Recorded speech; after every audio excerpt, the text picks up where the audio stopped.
I'm saying mistakes with air quotes because a lot of times that stuff is done intentionally as hell, but it is what it is. What if the officer who shot Mike Brown had to pay millions of dollars out of his pocket?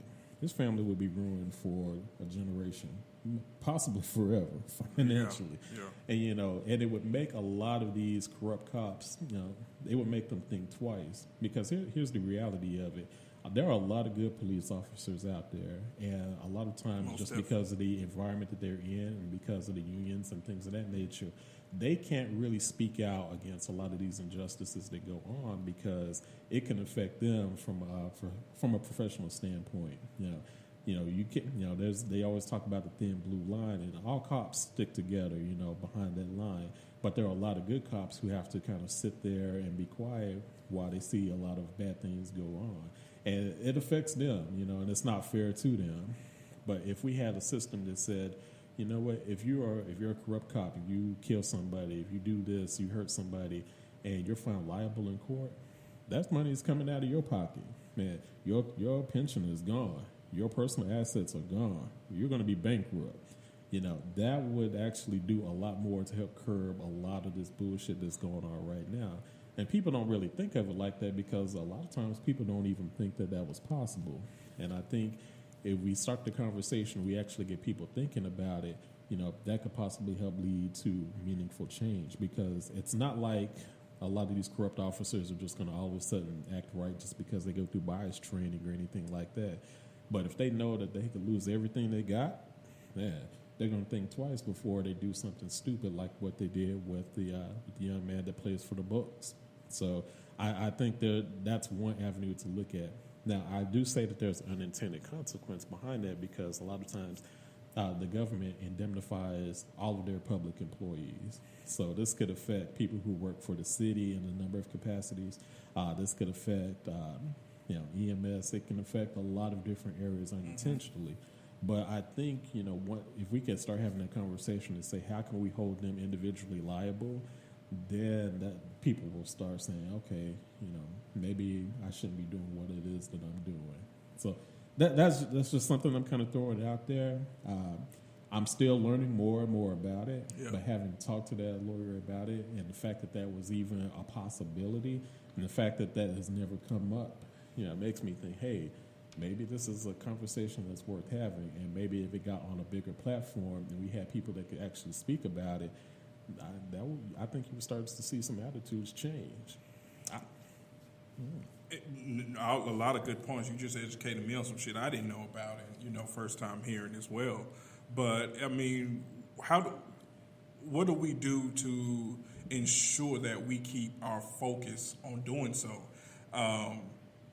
And I don't hear about it, but as a community, we have short attention spans. Mm-hmm. We're going to be hot about this issue for this second, and then 2 or 3 weeks later, it's on to the next. We forgot about those families that we were grieving for or loving on when they lost their family member 3 weeks ago to some injustices, now to a new one. So how do we keep that focus and that momentum going for this cause? Social media is a blessing and a curse because a lot of times social media will bring to light a lot of these things that come about.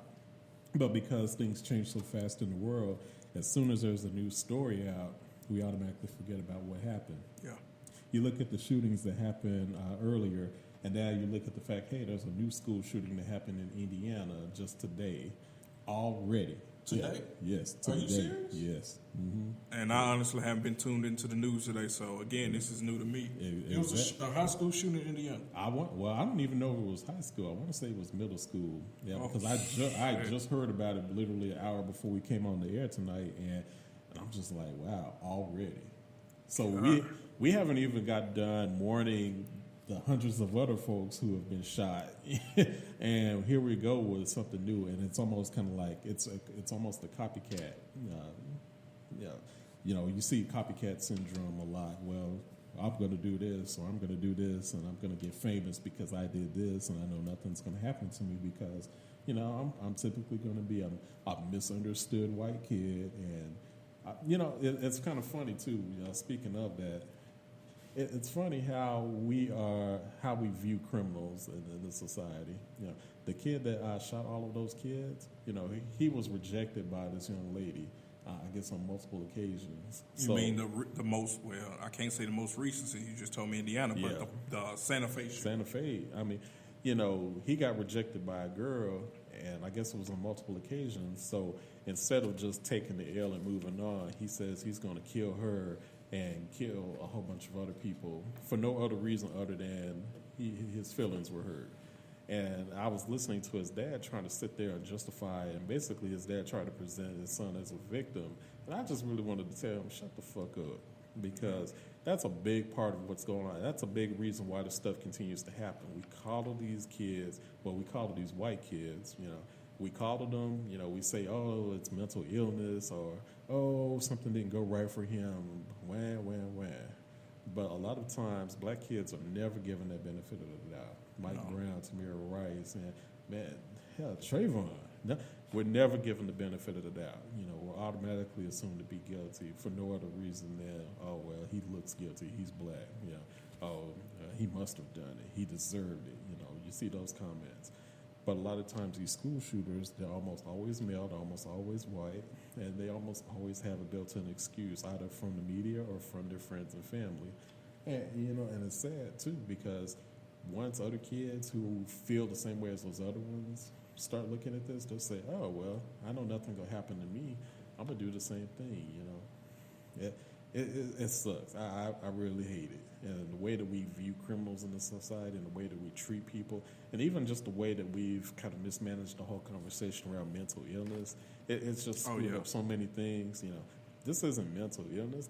A lot of these kids are of sound mind. They know exactly what the fuck they're doing. But it's an insult to folks who really are suffering from mental illness.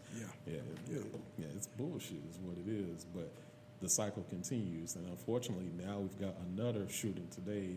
And unfortunately, you know, we don't have a lot of the details on what happened with it. But my understanding is that there were 2 kids that were actually shot. And the shooter was taken into custody alive. So... Yeah. Okay. Mm-hmm. Yeah. So it's just a cycle, and it's almost kind of like you almost grow numb to it. And I know I kind of got sidetracked here, but yeah. But the whole point is, you know, as soon as, you know, we are locked and loaded on a particular issue and ready to fight for it, something else comes along, and our attention span automatically switches over to it. And so I say, you know, social media is a blessing and a curse, because as soon as we start focusing on another story, you know, the old story goes into the background. Yeah, something else popping up and things like that. But like I said, this is the first I've heard about it, and I guess I can say that's I really haven't been in tune with the news today. But it just seems like when we get, I guess it is appropriate choice of words. When we get comfortable of learning of one tragedy, another one pops up, and then another one, and then another one. And, you know, our first instinct, which I've been guilty of too, is to stop watching or tune away. But that doesn't make it go away. You know, it's some shit that we have to face. And this is one of the gray areas that doesn't just affect blacks, but it affects everybody. You know, that series, and I think we can talk about too in the second part of this this show, a great show that's on Netflix. 13 Reasons, season 2. I need to see that. I have not seen it. It's pretty. It's the reason I say it's good. I'm not looking at it for entertainment value, which of course, you know, it does have some Hollywood glorification, but it is an accurate depiction of what the pressures these kids go through today. There was an outrage, I think I read about either yesterday or the day before. Parents are wanting to boycott Netflix or, you know, have them snatch the show off because they feel like it's too graphic. But it's just an accurate reflection of what we're seeing today. And I think another reason why that show called Slack is because it coincidentally was dropped and released on Netflix the same day of the Santa Fe shooting. But Netflix, if you Netflix users know, Netflix normally drops their shit at like midnight on that day. And the shooting occurred, you know, in the early morning hours of school, you know, getting settled and stuff like that. So we can't blame it on that. like I said, that's just giving you an insight to say, well, shit, maybe I need to go check on my kids. Hey, you straight. Anything you need to talk about.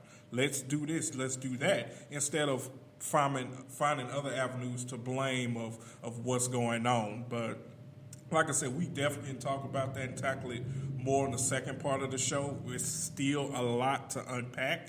But shit, we told y'all we was coming back, and we brought the heat on this one.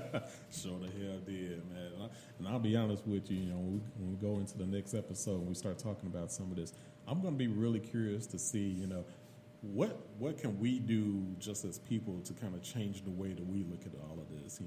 It's almost kind of like one of those things where if it doesn't directly affect us, then we just it don't matter to us. It don't really matter. Yeah.